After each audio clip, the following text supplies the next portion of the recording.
A small steel ball of mass m and radius r is falling under gravity through a viscous liquid of coefficient of viscosity neta. ठीक है. If g is the acceleration due to gravity, then the terminal velocity of the ball is proportional to. देखो पता क्या कह रहा है ये, steel ball है, मास m है, रेडियस r है, कोफिशिएंट ऑफ विस्कोसिटी नीटा. ठीक है.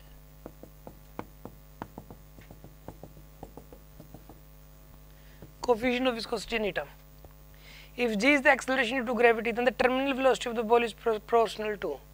टर्मिनल वेलोसिटी पूछी है इसके अंदर. एक बार बताइए, टर्मिनल वेलोसिटी का फॉर्मूला वैसे क्या होता है? दो होते हैं. ठीक है ना. मास की यहाँ पे मास दे रखा है.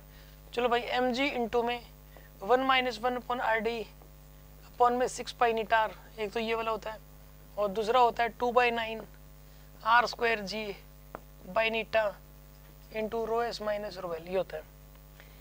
अब इसमें terminal velocity of the ball is proportional to, किसकी प्रोपोर्शन में है? देखो मास की वैल्यू फिक्स है, रेडियस की वैल्यू फिक्स है, नीटा की वैल्यू फिक्स है. ठीक है.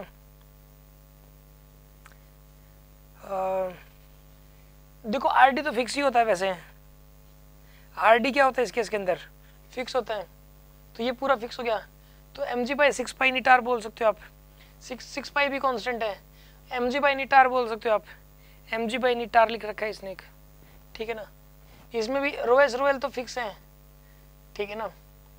तो आप इसको जो है ना, इसने तो मास की टर्म्स में दे रखा है.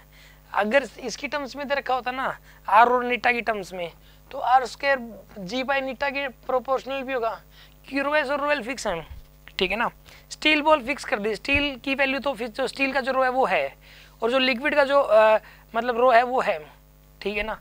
तो इसके अंदर क्या हो जाएगा ये, या तो ये कह दो कि ये 6 पाई भी कांस्टेंट है, 1 - 1 अपॉन आर डी भी कांस्टेंट है, तो mg/ नीटार इसके डायरेक्टली प्रोपोर्शनल है. या फिर ये बोल दो यानी कि vt is directly proportional to mg/ नीटार. आपको क्या जरूरत है? ऐसे तो mb फिक्स है. तो अब इसने ऑप्शंस में दे रखा तो क्या करें हम उसके अंदर? ठीक है ना. लिखना पड़ेगा. ऐसे तो m तो फिक्स ही होता है, जो दे दिया वो एक बार दे दिया. ठीक है ना. सारी चीज़ें फिक्स होती हैं वैसे तो. एक बार स्टील बॉल का जैसे इसने रेडियस को भी फिक्स कर दिया. ठीक है ना. अगर वेरिएबल हो तो m वेरिएबल हो, g वेरिएबल हो, r वेरिएबल हो, नीटा वेरिएबल हो, तो mg/ नीटार के डायरेक्टली प्रोपोर्शनल होगा. 6 पाई वेरी कर ही नहीं सकता. ठीक है ना. और इस क्वेश्चन में जैसे ऑप्शंस में रो एस रो एल नहीं दे रखे, यानी कि आर डी भी नहीं दे रखा, यानी कि आर डी भी वेरी नहीं कर सकता. ठीक है ना. इसमें भी देखो रो एस रो एल दे नहीं रखे, तो ये वेरी नहीं करेगा. इसका मतलब इसमें या तो ये कहते VG is directly proportional to r square g/ eta. जो भी ऑप्शन होगा वही करेक्ट कर देंगे, इनमें से कोई ना कोई एक होगा. ठीक है. हाँ जी बोलो.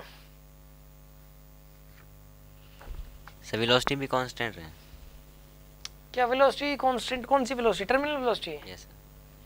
अगर ये कांस्टेंट हो गए चारों, तो टर्मिनल वेलोसिटी भी कांस्टेंट हो जाएगी. टर्मिनल वेलोसिटी चारों पे डिपेंड कर रही है. ठीक है ना. ये कह रहा है कि टर्मिनल वेलोसिटी किस पर डिपेंड करती है? तो इन चारों पे डिपेंड करती है. चारों में से कोई भी बदलेगा तो टर्मिनल वेलोसिटी बदलेगी. ठीक है.